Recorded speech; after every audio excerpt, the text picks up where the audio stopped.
శ్రీ గురుభ్యో నమ. ఇంకిప్పుడు మనం స్వామివారి సహపాఠకులలో ఒకరైన సాతూరు వాస్తవ్యులైన ఎల్ రాజమణి గారి కొన్ని జ్ఞాపకాలను విందాము. నేను వారితో 1951 సంవత్సరంలో 6వ తరగతి నుండి 10వ తరగతి వరకు 5 సంవత్సరాలు వారి ప్రక్కనే కూర్చొని విద్యాభ్యాసం చేశాను. సాయంత్రం స్కూల్ వదిలాక ట్యూషన్ తర్వాత మేము అప్పుడప్పుడు స్కూల్ వెనుక నుండి పారుతున్న వైపారు నదిలో స్నానానికి వెళ్ళేవాళ్ళం. కామి అప్పుడు తాను భవిష్యత్తులో సన్యసిస్తానని చెప్పేవారు. నాకప్పుడు ఇదేమిటి, ఆడుతూ పాడుతూ గడపవలసిన ఈ వయసులో కామి సన్యాసం వంటి పెద్ద పెద్ద మాటలు ఎందుకు చెప్తున్నారు అని విస్మయంతో ఆలోచిస్తుండేవాడినే కానీ ఏమీ చెప్పేవాడిని కాదు. అలాగే నేను కామిలో గమనించిన కొన్ని విశేషమైన విషయాలు ఏమిటంటే, మాతృభాష అయిన తమిళంలా ఇంగ్లీషు, సంస్కృతం మొదలగు భాషలు సైతం చాలా సరళంగా మాట్లాడేవారు. అలానే జ్యోతిష్యం, జాతకం వంటి శాస్త్రాలు కూడా వారికి ఆ చిన్న వయసులోనే బాగా తెలుసు. ఇవన్నీ నాకు చాలా ఆశ్చర్యాన్ని కలిగించిన విషయాలు. ఇలా బాల్యంలోనే కామి సర్వ విద్యా సంపన్నులు. నేను చివరిగా కామిని 1964 సంవత్సరంలో కలిశాను. ఆ తర్వాత సుమారు 10 సంవత్సరాల తర్వాత వారు శ్రీ పూర్ణానంద స్వామి వారిలా తొలిసారిగా నాకు 1974 సంవత్సరంలో దర్శనమిచ్చారు.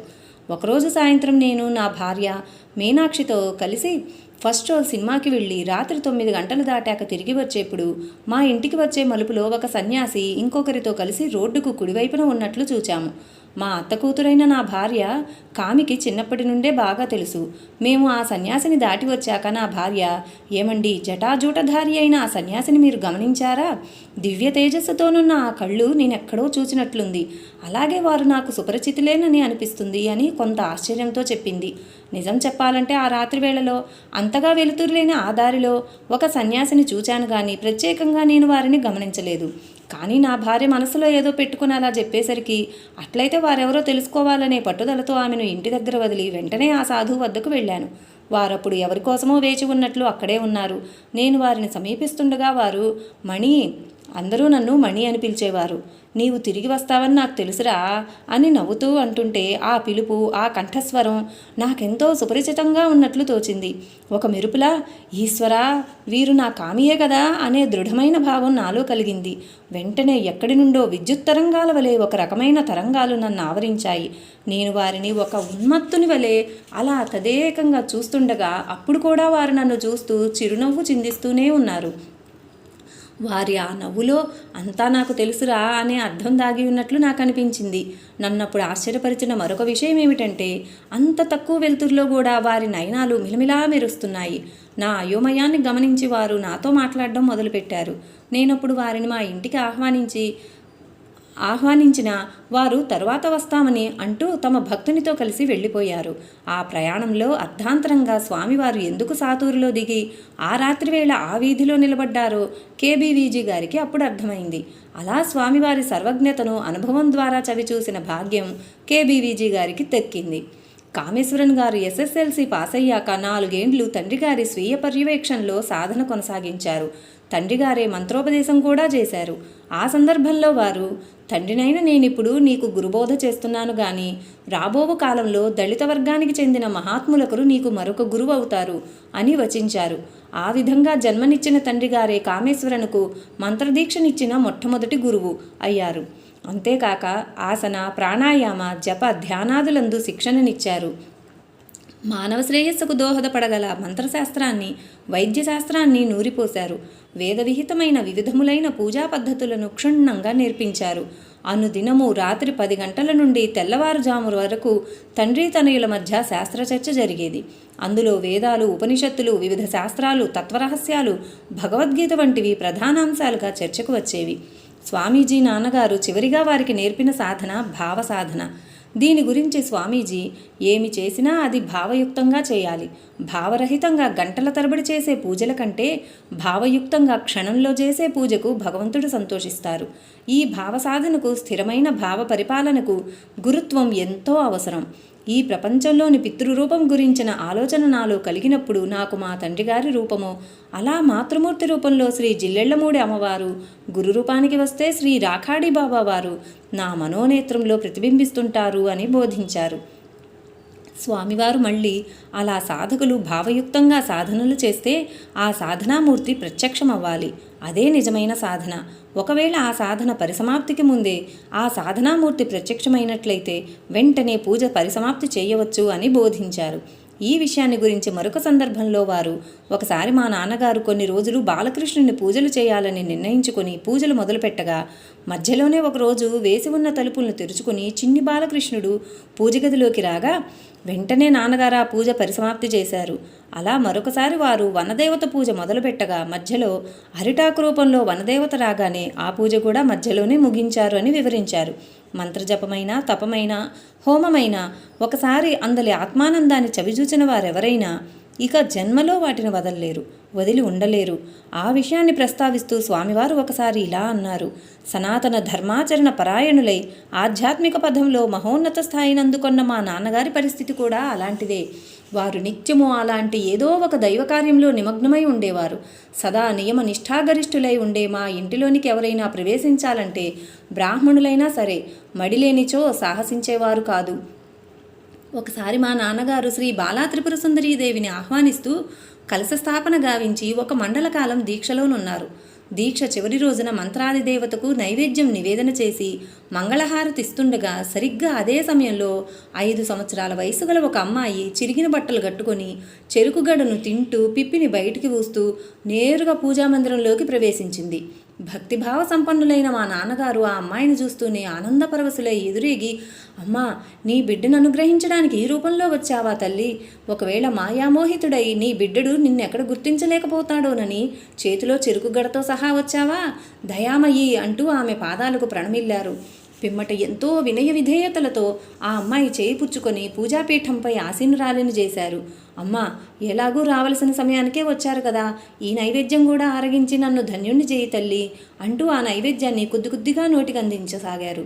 నైవేద్యాన్ని ఆరగిస్తూ అమ్మవారు నాన్నగారిపై కరుణారస దృష్టిని వర్షిస్తుంటే వారి కన్నులేమో అవిశ్రాంతంగా ఆనంద భాష్పాలు వర్షిస్తున్నాయి. ఇక చాలు కదా అన్నట్లు ఆమె చేసిన కనుసైగను అర్థం చేసుకుని మురిపెంగా ఆమె మూతిని దుడిచారు. బాలా త్రిపుర సుందరిని ఆహ్వానిస్తూ కలశంపై అలంకరించిన నూతన వస్త్రాలు, గౌను పావడ ఆ బాలికకు సమర్పించారు. దంపతీ సమేతంగా అమ్మకు నమస్కరిద్దామని పెరట్లో పనిచేసుకుంటున్న మా అమ్మను పిలుచుకొచ్చారు. అయితే అమ్మ వచ్చేసరికి అక్కడ ఆ అమ్మాయి కానీ ఆమెకు సమర్పించిన నూతన వస్త్రాలు కానీ లేవు. పరుగున గుమ్మం వైపు వెళ్ళి వీధికి అటువైపు ఇటువైపు చూచిన ఆ అమ్మాయి మాత్రం కనిపించలేదు. కానీ ఆమె వచ్చింది వాస్తవమే అనేందుకు తీపి గుర్తుగా ఆమె నమిలి ఉమ్మేసిన చెరుకు పిప్పి మాత్రం ఇంటిలో అప్పటికి కూడా ఉంది. 1971లో స్వామివారు పోచంపాడులోని శ్రీరామ్ సాగర్ బీఆర్కే గారింటిలో ఉన్నప్పుడు అతని ఇంటి ప్రక్కనున్న తమిళనాడుకు చెందిన వెంకటేశ్వరన్ గారింట్లో 10 రోజులు గాయత్రి హోమం ప్రారంభించారు. అయితే మధ్యలో ఒకరోజు తెల్లవారుజామున యజ్ఞం జరుగుతుండగా ఎవరో వాళ్ళ ఇంటి తలుపు తట్టారు. ఎవరని అడుగగా నేను గాయత్రిని అని వినబడింది. ఆ ఇంటి వాళ్ళు పరుగెత్తుకు వెళ్లి తలుపులు తెరిచే లోపల అమ్మవారు అదృశ్యులయ్యారు. వెంటనే స్వామివారు పూర్ణాహుతితో పూజ పరిసమాప్తి గావించారు. ఆధ్యాత్మిక విషయాలలోనే గాక ఇంటి విషయాలలో కూడా ఆ తండ్రి కొడుకులు అన్యోన్యంగా సమన్వయంతో వ్యవహరించేవారు. ఒకరోజు ఉదయం శ్రీ సుబ్రహ్మణ్య శాస్త్రి గారు కామేశ్వరన్ను పిలిచి మధురైలోని తన అన్నయ్య గారైన కాశీ శంకరనారాయణన్ అయ్యర్ గారి వద్దకు వెళ్ళి కొంత డబ్బు తీసుకురమ్మని ఆదేశించి స్కూలుకు వెళ్ళిపోయారు. సాయంత్రం స్కూలు నుండి రాగానే వారు స్వామీజీని పిలిచి డబ్బు విషయం అడిగారు. వారప్పుడు మధురైకి బస్సు ఛార్జీ లేనందున వెళ్లలేదని చెప్పగా వారి తండ్రి గారికి అసంతృప్తి కలిగి, ఇదేనా నీ పితృవాక్య పాలన అని ప్రశ్నిస్తూ పితృవాక్య పాలనకు ఉత్తమోత్తమ ఉదాహరణమైన శ్రీరామచంద్రుని గురించి వివరిస్తూ చివరకు, పైగా నేను నీకు గురువును కూడా, గురువాక్యాన్ని శిరసావహించడం ఒక ఉత్తమ శిష్యుని ధర్మం, గురువుపై పరిపూర్ణమైన విశ్వాసం గల శిష్యుడు కార్యనిర్వహణార్థం సిద్ధమైతే మిగతాదంతా ఆ గురువే చూస్తారు, అడవిలోనైనా కూడా అని బోధించగానే స్వామీజీ మారు మాట్లాడకుండా వెంటనే మధురైకి నడక ప్రారంభించారు.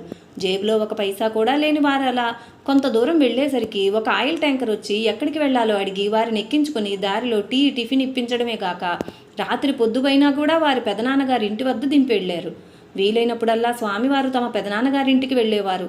సర్వమంత్ర యంత్ర తంత్ర ప్రావీణ్యులైన స్వామివారు ఇంకా ఉపదేశించని మంత్రాలంటూ ఏమీ లేవు. అయితే కొందరు తాము చేస్తున్న మంత్రసాధన గురించి వెల్లడిస్తుంటే మరికొందరు గోప్యంగా ఉంటారు. ఈ ఇరుపక్షాల వారికి స్వామివారు ప్రత్యేకంగా ఏమీ చెప్పేవారు కాదు. అయినా కొన్ని సందర్భాల్లో వారు వీటి గురించి కొన్ని సూచనలు ఇచ్చేవారు. ఒకసారి స్వామివారు స్వయంగా తమను ఉదాహరిస్తూ ఇలా అన్నారు. హైస్కూలు విద్యాభ్యాసానంతరం ఒకరోజు నేను సాతూరు నుండి మధురైకి రైలులో ప్రయాణిస్తుండగా వయోవృద్ధులైన వేద పండితులొకరు నన్ను అలా గమనిస్తూ, బాబు, నీ ముఖంలో విరాజిల్లుతున్న ఆ దివ్య తేజస్సులు నీలోని సాధనా స్థాయిని వెల్లడి చేస్తుంది. నీవేం సాధన చేస్తున్నావు అని ఆకాంక్షతో అడుగగా, మీరనుకున్నట్లుగా అంతగా ఏమీ లేదు, మామూలుగా ఏదో 1-2 సాధనలు చేస్తున్నానని అన్నాను. జ్ఞానిని జ్ఞానియే గుర్తించగలరు అని అన్నట్లుగా ఆ వృద్ధ పండితుడప్పుడు, అలా కాదు బాబు, నీవు చేస్తున్న ఆ సాధనలు ఇలాంటి సాధనలేమీ కావని నీ దివ్యవర్చస్సు వెల్లడిస్తోంది. ఆ దివ్యమంత్రాలేంటో చెప్పరాదా అని ఒత్తిడి చేయగా, చూడండి, మీరొక పండిత శ్రేష్ఠులు, ఇలాంటి విషయాలు కత్తి మీద సాము వంటివని మీకు తెలియంది కాదు కదా. అయినా మీరేమీ అనుకోకపోతే మీరడిగిన ప్రశ్న ఎలా ఉందంటే, కలిసినప్పుడు మీ ఇంటి అడ్రస్ అడగవచ్చు, మీ ఇంటికి రావచ్చు, కానీ ఇంటికి వచ్చిన వారు మీ ఆవిడ్ని నాకు చూపించు అని అడిగినట్లుగా ఉంది మీ ప్రశ్న తీరు అని సవినయంగా చెప్పగా ఆ పండితుడు క్షమాపణ వేడుకున్నారు.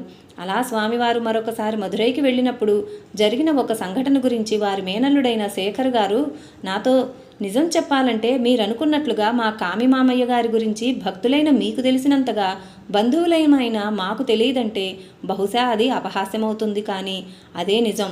వారిపై మీకు గల దైవభావం మాకెవరికీ ఉండేది కాదు. కావున అప్పుడు జరిగిన కొన్ని అద్భుత విషయాలను మేము మానవ దృక్పథంతో కాకతాళీయంగా జరిగాయని అనుకున్నాము. ఉదాహరణకు 1961 సంవత్సరంలో 5వ తరగతి చదువుతున్న నేను భగీరథ ప్రయత్నం చేసిన ఇంగ్లీష్ అక్షరాలు వ్రాయడం చదవడం తెలియక కొట్టుమిట్టాడుతుండగా మా ఇంటికి వచ్చిన మామయ్య గారితో మా అమ్మ ఈ విషయం తెలిపి ప్రాధేయపడింది. వారప్పుడు మధ్యాహ్నం నుండి సాయంత్రం వరకు నాతో ఏవేవో ఆటలాడారు. ఆ ఆటలు ముగించేటప్పటికి నాకు ఇంగ్లీషు లిపి 3 రకాలుగా వ్రాయడం తెలిసింది. అందరూ మా ఇద్దరిని ఎంతో ప్రశంసించారు, కానీ అది వారి దివ్యత్వం వల్లనేనని మేమెవరమూ గుర్తించలేకపోయాం. మానవ దౌర్బల్యం అని చెప్పవచ్చు. నిజం చెప్పాలంటే వారొక సిద్ధపురుషులని బంధువులమైన మేము ఇప్పటికి కూడా నమ్మలేకపోతున్నాము అని చెప్పారు. కాలగమనంలో సర్వజ్ఞులైన స్వామివారు ఇలా మళ్ళీ ఒకసారి పిఏఓ గారి 4 చిన్న పిల్లలకు కూడా ఎలాంటి కష్టం అనిపించకుండా వాళ్లతో ఆడుతూ పాడుతూ సప్తశతి, ఖడ్గమాల, గాయత్రి మంత్రం మొదలగు శ్లోకాలను మంత్రాలను నేర్పించారు. అంతెందుకు, ఇవేమీ లేకుండానే అవసరమైతే కేవలం ఒక చూపు ద్వారా, మాట ద్వారా పామరుని పండితునిగా చేయగల సమర్థులు స్వామి శ్రీ పూర్ణానందులు. ఇందుకొక ఉత్తమ ఉదాహరణము ఈ గ్రంథరచయితే.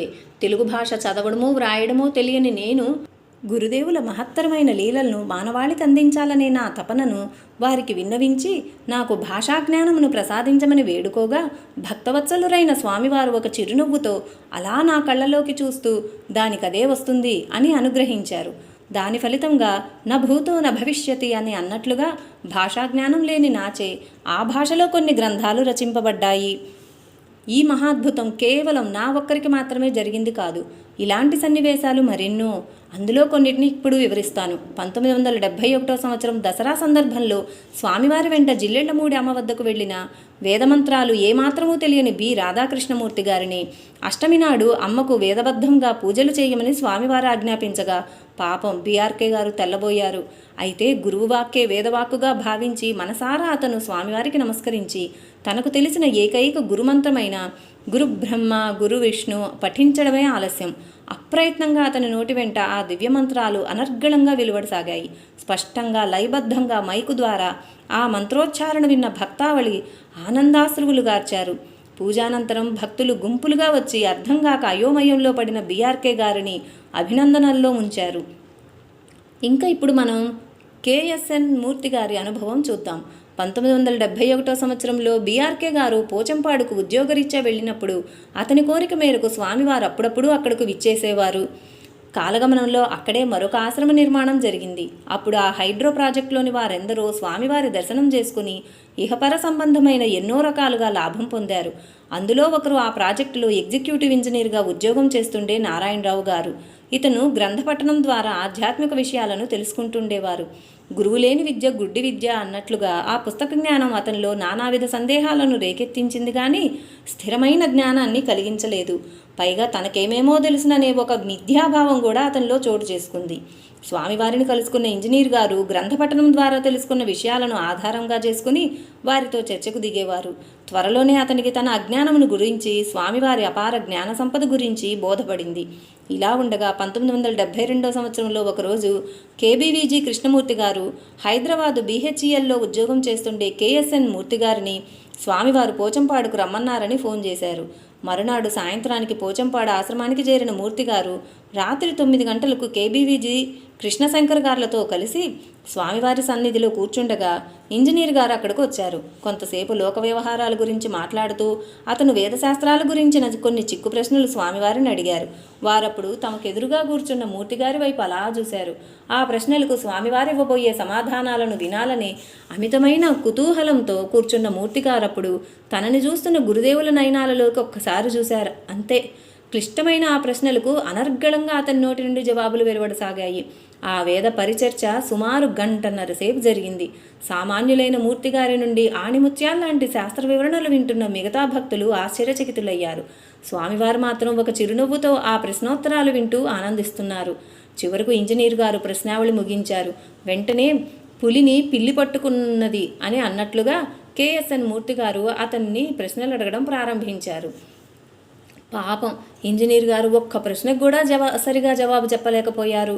గర్వం నశించిన అతను చివరకు స్వామివారికి నమస్కరించి అక్కడి నుండి వెళ్ళిపోయారు. పూర్వం పాలకొల్లులోని గవర్నమెంటు సంస్కృత కాలేజీలో ప్రిన్సిపల్గా ఉద్యోగం చేసి పదవీ విరమణ చేసిన పాలకొల్లు శ్రీ లంకా సుబ్రహ్మణ్య శాస్త్రి గారు బహుముఖ ప్రజ్ఞాశాలి, వేదోపనిషత్తుల్లో జ్యోతిష్యం వంటి శాస్త్రాలలో నిపుణులు.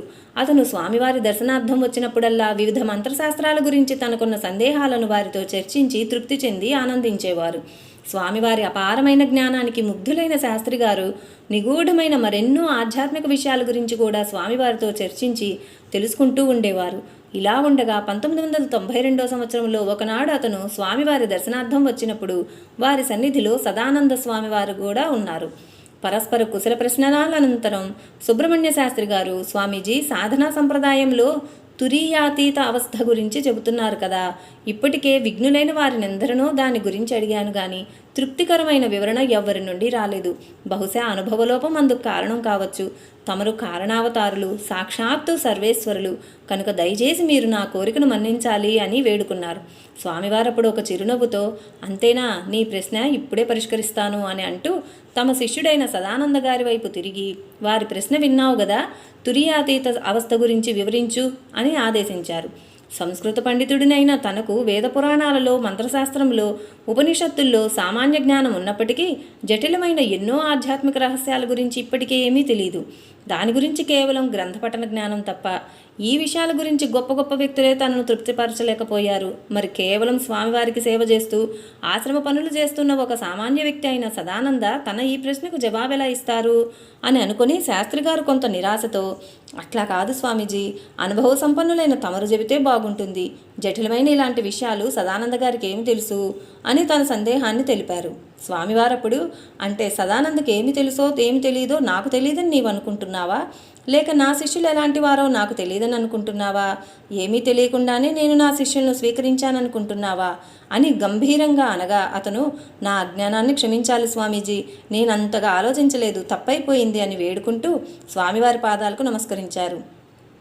భక్తవత్సలురైన స్వామివారప్పుడు, పోనీలే, నీ భావం నాకు అర్థమైంది అని అతన్ని స్వాంతనపరిచి మరలా సదానంద గారితో చెప్పు అని ఆదేశించారు.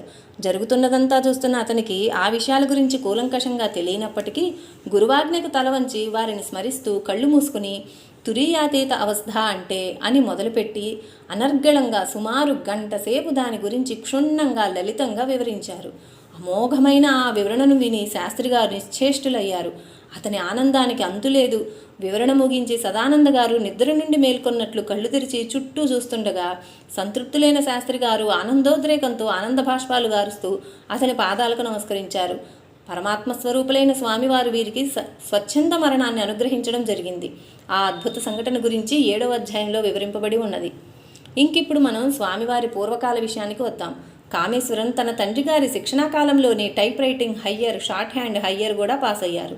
అయినా వారు ఎక్కువ సమయాన్ని ధ్యానంలోనే గడిపేవారు. తిరునల్వేలి జిల్లాలోని కలడై కుర్చీ వాస్తవ్యులైన స్వామివారి టైప్ షార్ట్ హ్యాండ్ మాస్టర్ అయిన మీనాక్షి సుందరం గారు ఆనాటి మధురఘట్టాన్ని గురించి ఇలా వివరిస్తున్నారు. కామేశ్వరం తండ్రి శ్రీ సుబ్రహ్మణ్య శాస్త్రి గారు వారి గురుదేవులైన శ్రీ నీలకంఠ దీక్షితర్ గారింటికి తరచుగా వచ్చేవారు. పైగా దీక్షితర్ గారి కుమారుడు హరిహర శాస్త్రి గారు సుబ్రహ్మణ్య శాస్త్రి గారికి ఆప్తమిత్రుడు కూడా. చిన్నప్పటి నుండే కామేశ్వరం తన తండ్రి గారి వెంట ఆ ఇంటికి వస్తుండేవారు. ఆ తండ్రి కుమారులకు ఆ గృహం అధిష్టాన పీఠమని చెప్పవచ్చు.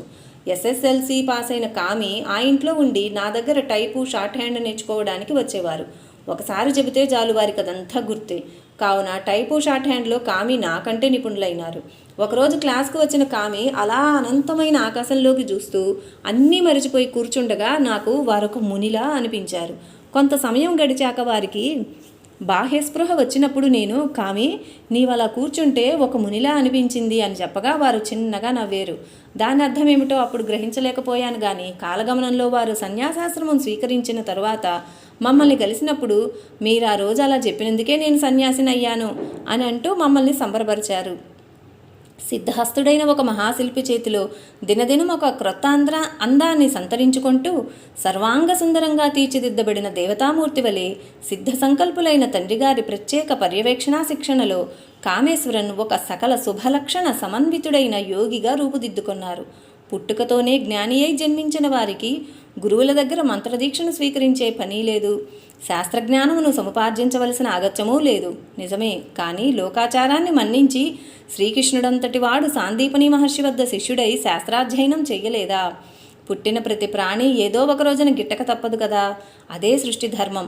ఆనాడు 2/12/1962 శ్రీ సుబ్రహ్మణ్య శాస్త్రి గారు సాతూరు గ్రామంలో స్వర్గస్థులైనారు.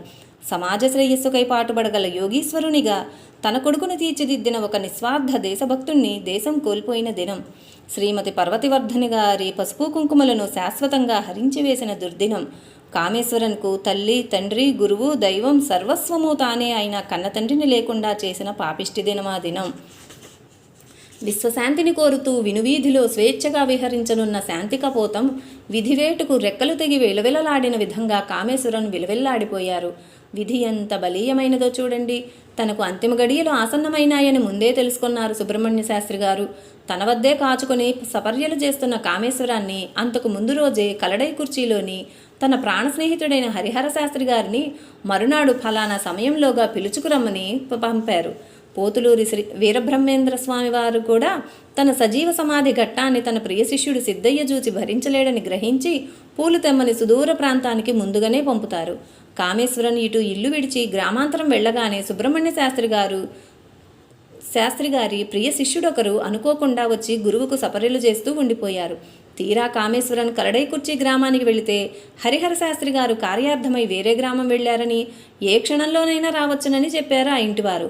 మిత్రునికి ఏదో ముఖ్యమైన విషయం చెప్పాలని తన తండ్రి ఆరాటపడుతున్నాడని తలచి కామేశ్వరన్ అచ్చటనే ఆగిపోయి 2వ తేదీ అతను వచ్చిన పిదప అతనితో సహా సాతూరుకు బయలుదేరారు. ఇచ్చట సాతూరులో శిష్యుడు సపర్యలు చేస్తున్నారు. గురువు ఆనతి ప్రకారం జ్యోతి ప్రజ్వలన చేసి దగ్గర ఆసీనుడై గీతాపారాయణం చేశారు. చెప్పిన సమయానికి కామేశ్వరం తిరిగి రాలేదు.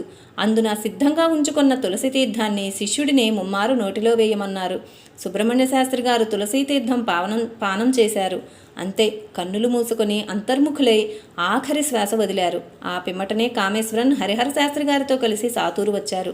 విధి ఎంత విచిత్రమైంది, ఎంత కాఠిన్యమైనది.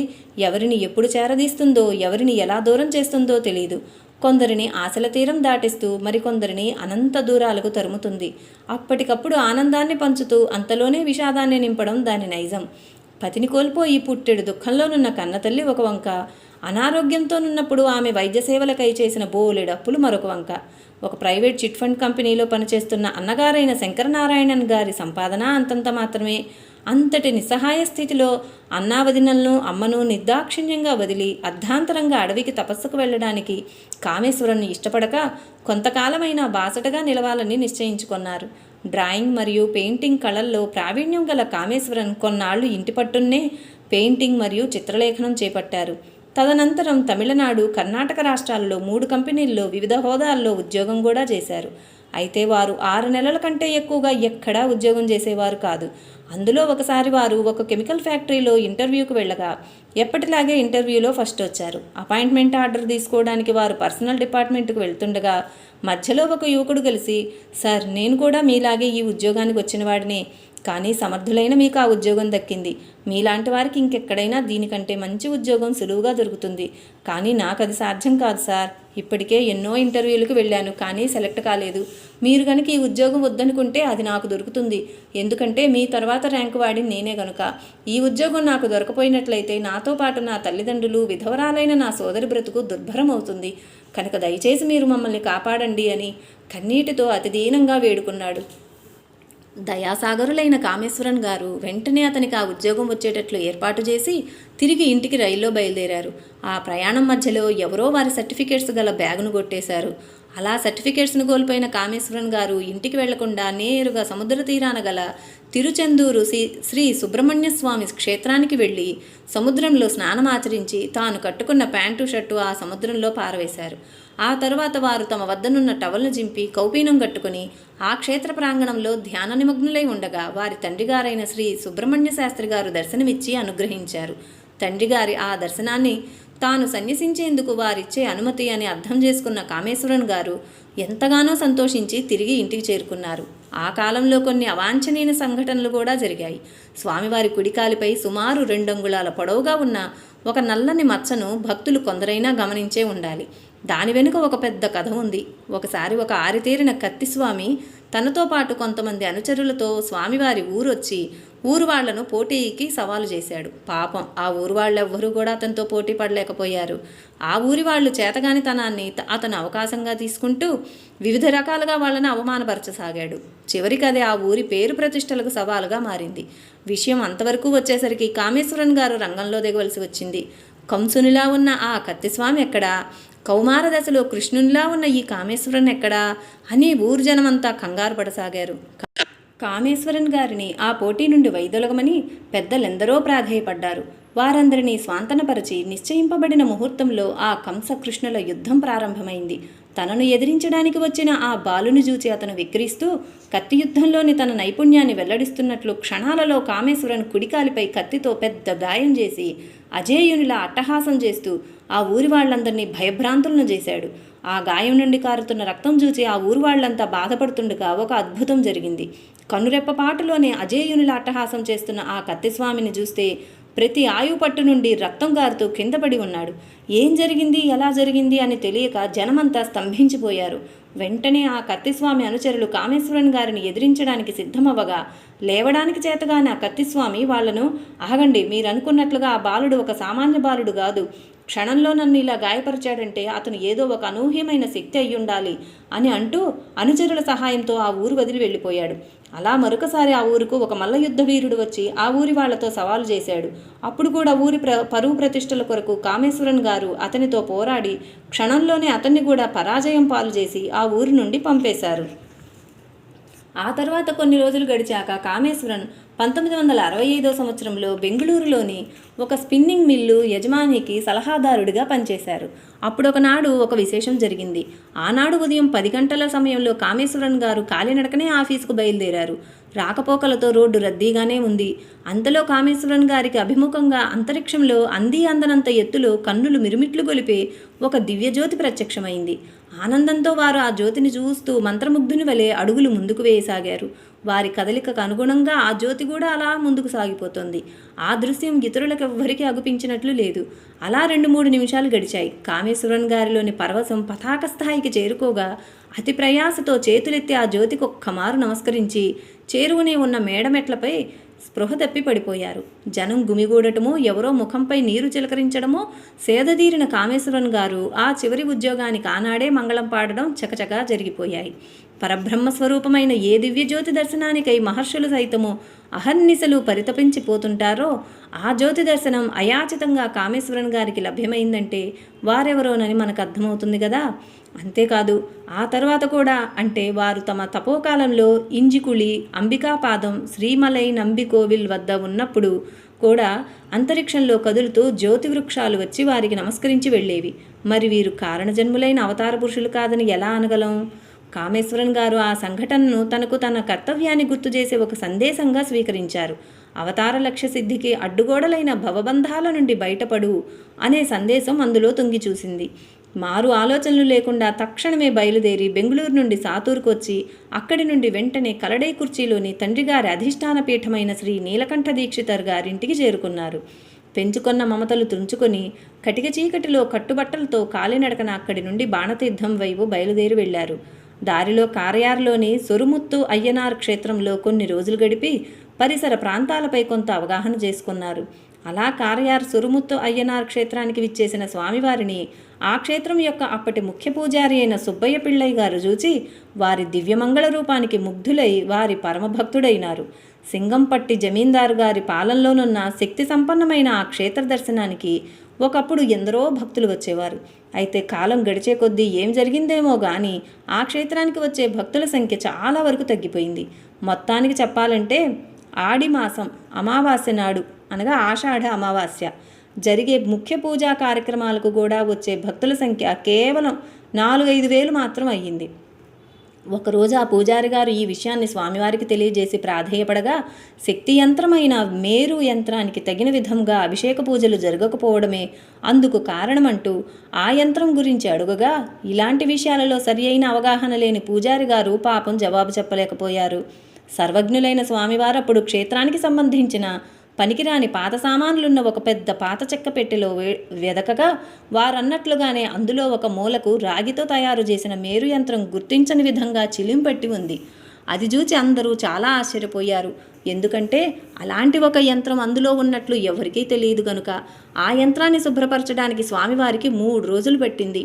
ఆ తరువాత ఒక శుభముహూర్తంలో స్వామివారే స్వయంగా ఆ యంత్రాన్ని సొరుముత్తు అయ్యనార్ క్షేత్రంలోని శివాలయంలో ప్రతిష్ఠించి ఇంకిప్పటి నుండి ఈ క్షేత్రానికి భక్తులు అధిక సంఖ్యలో వస్తారని అనుగ్రహించారు. వారన్నట్లుగానే ఆ తర్వాత జరిగిన ఆషాఢమాస అమావాస్య నాడు జరిగిన పూజా కార్యక్రమాలకు సుమారు 6 లక్షల మంది భక్తులు వచ్చారు. ఇప్పటికి కూడా మనం ఆ మేరు యంత్రాన్ని ఆ శివాలయంలో దర్శించవచ్చును.